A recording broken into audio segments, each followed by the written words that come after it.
So you got Giga shafted on the banners, you didn't get Tiamat, you didn't get Draco, and you didn't even get Locusta. Well, I have good news for you. You're at least guaranteed one new servant if you do at least complete the event, which you should. It's a banger event, banger read, banger characters, you already know. And thankfully, this free-to-play character is actually pretty good. We're going to be getting Baby Ku, or technically, you already have access to him if you're up to date on the event. And he's actually pretty solid. Now, I do want to give you guys a little bit of a warning. The background gameplay does have his buff on JP. I will be talking about him pre and post buff to kind of let you know what he's going to get in the future. But just so you know, it doesn't make that big of a difference. But just for full transparency, it is the post buff Baby Ku. Before we begin, as per usual, if you find these videos informative or entertaining, or you just like that I put out daily FGO content, a like on the video would go an extra mile to helping me out, and it's absolutely free, as would subscribing to the channel if you would feel so inclined. But with that being said, let's start diving into his kit, starting off with his hits, of which he's rocking a pretty solid deck. Not what I would like from a quick free-to-play character, and yes, he is a quick servant. But hold on, don't click off of the video. He's a quick single target servant, which means he's actually going to be pretty solid.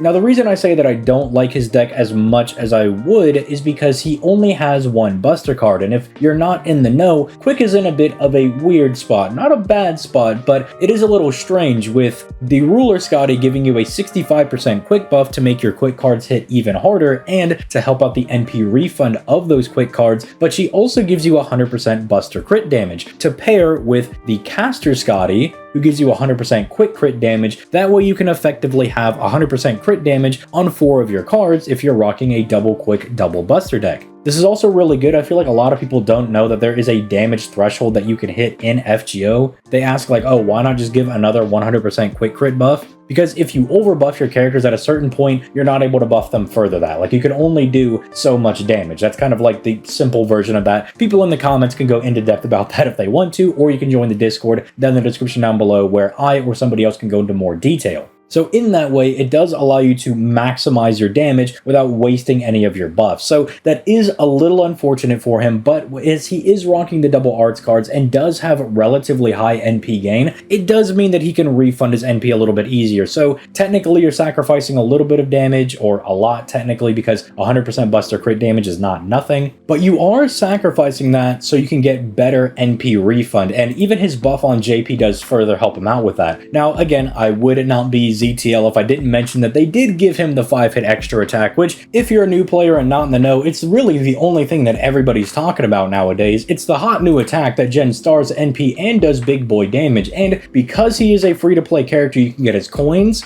go into those append skills, raise the effective rate of that extra attack, and make it the omnipotent extra attack. Your Brave Chains are going to go sick, nasty, goated with the sauce, I assure you. But enough about this guy's hits. Let's start getting into his skills properly, starting off with his first skill, Knight of the Red Branch B. This is going to give him a 20% attack buff for 3 turns, cleanse all of his debuffs, and bomb 20 stars on a 5-turn cooldown. Realistically, you could try to maximize this skill, try to use it whenever you got a couple of debuffs, but if you're ready to fire the NP, you might as well click this to get some extra stars to guarantee that you're going to be critting on that turn and get a little bit of extra damage for your NP and your crits that you're going to be doing in your Brave Chain. The debuff cleanse I especially like in the quick teams because one of the things that the Scotties don't really provide is a way to keep your units around. I mean, even though Caster Scotty does actually have a really strong NP, not only do you rarely see it because of how quick teams operate, you're rarely going for Scotty's arts cards to gen enough NP to get there, but even when you do get there, it's one dodge and a little bit of damage cut as far as staying alive concerned. Her offensive buffs are really good. More crit damage and attack is always going to be nice, but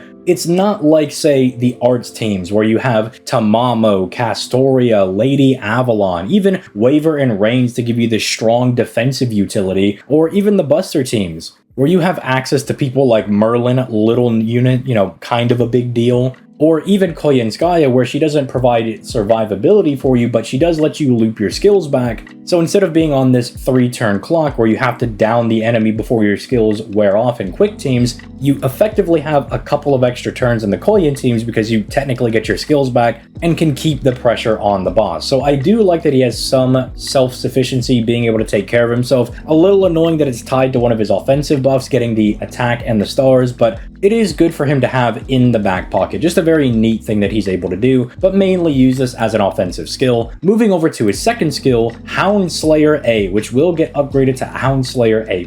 Right now on the NA side of things, what this does is give him a 100% power mod against wild beast enemies for 3 turns and a 20% quick buff for 3 turns on a 5-turn cooldown. But when it gets upgraded, he is going to get the added effect that whenever he attacks, he gets a 10% battery for 5 times for 3 turns, meaning any of his face cards effectively translate to an extra 10% NP. So the quick cards are going to be refunding a lot when they crit, boom, extra 10%. The Buster card automatically gens 10% at face value. That is a very strong thing for him to have and does make him a little bit more consistent when it does come to refunding his NP on those Brave Chains. Now you may be asking yourself, ZTL, is Wild Beast even that good of a power mod to have? And kind of, right? There's a decent amount of free quest enemies that you'll encounter on this, but realistically, a lot of those free quest enemies are not going to be bosses. But at the same time, there are a decent amount of enemies that can be some large, chunky enemies kind of featured in here. I mean, you'll see people like the Beast Koyenskaya in here. The huge Neko arc from the last JP Christmas event, Ivan is on there. The large gun enemies from Tunguska Sanctuary will also be featured there. Woodwose is there if you haven't beaten him yet. And then some enemies that might feature as larger enemies on some of these different free quest nodes, like large boars, chimeras.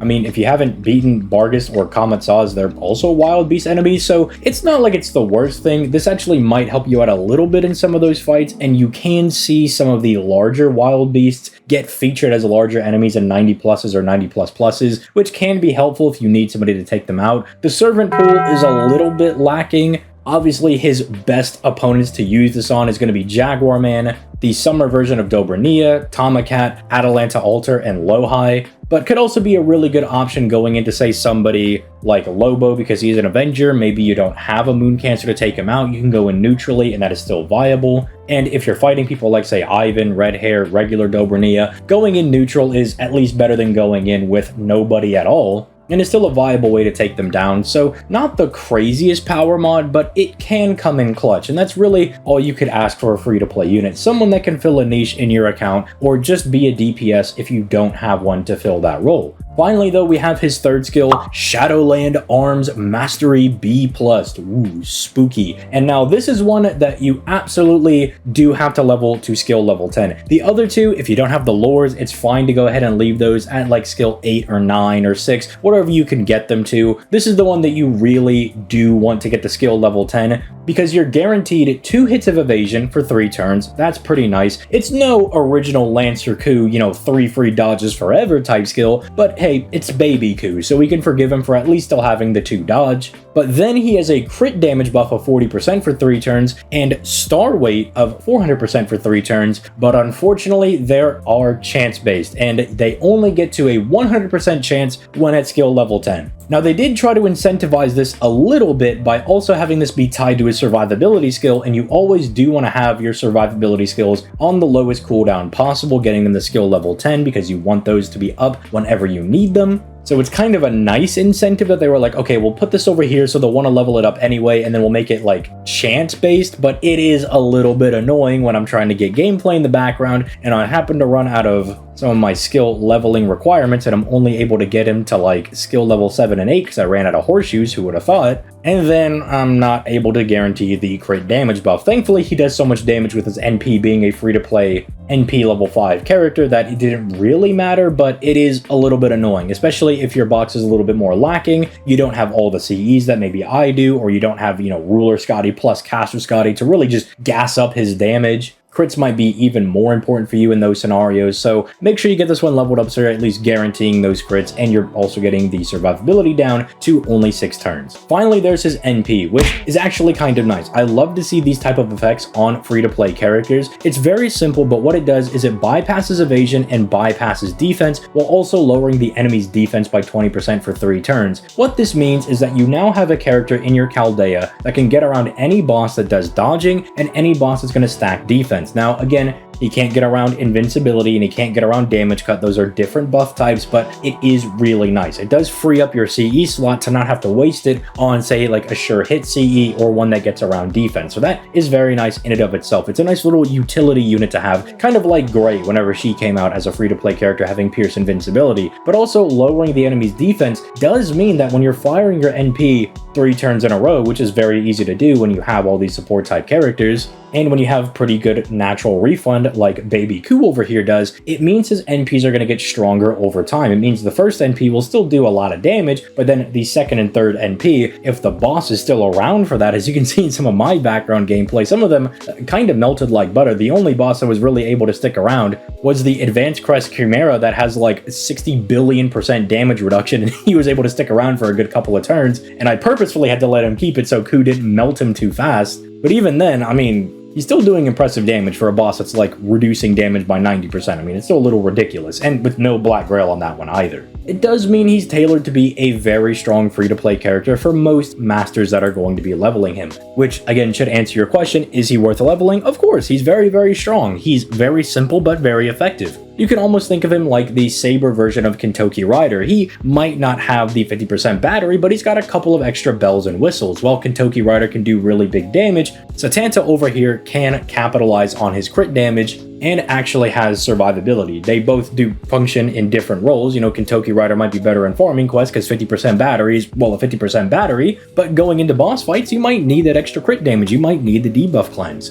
And having a guy that can get stronger with every single turn and is also bypassing enemy defensive mechanics is going to be very useful. So make sure you get this guy leveled up. He is very, very strong. If you're wondering about his Bond CE, which does kind of matter because we do have the Grand Servant update where if you make Koo over here your Grand Saber, he will be able to equip his Bond CE as well as a normal CE, and his Bond CE is actually pretty good. It gives the party 10% quick buff, and it also gives everybody a 10% power mod against wild beast enemies. Not the craziest thing, but hey, it's nice. It could certainly be worse. It's a nice little buff to give him. It's no Herc or Tyra Bond CE, but hey, we'll definitely take it. So let me know in the comment section down below if you are excited to level up this character. I've been using him a little bit going through the event, and I've been having fun using him. Look forward to using him for the rest of the year and breaking him out for various fights. I'd also like to know, since Koo is a pretty popular character, if anybody plans on grailing this character. Let me know if you're going to be doing that in the comment section down below. If you have any further questions, we have our Discord link down in the description down below, and I stream every Monday, Wednesday, and Friday now, starting at 6 p.m. Central Time. So you can also ask me those questions while I am live over here on the YouTube channel and the Twitch simultaneously. I do it for your viewing experience. Whichever platform you prefer, you can watch me on that one. If you want to go that extra little mile though, we do have the Patreon link down in the description down below, where we are working on some patron exclusive content to come out, as well as patrons being able to vote on the videos that should be coming out on Fridays. Can kind of vary a little bit depending on what the schedule for FGO is looking like if they drop a new character or there's a lot to talk about. But generally it's going to be like the Low Star Legends video or something else along those lines. But that is, again, only if you want to go that extra mile, and I'm interested in some of that additional content that you might be able to get access to, that like secret channel in the Discord, a little bit of extra content here and there, want to vote on some videos. If you want to do that, by all means, but do not feel pressure to do so. Liking the video, subscribing to the channel, that is more than enough support, and it's absolutely free. So with all that being said, I'm going to go ahead and get out of here. You guys have yourselves a nice day, and I will catch you guys in the next one. Peace, like guys.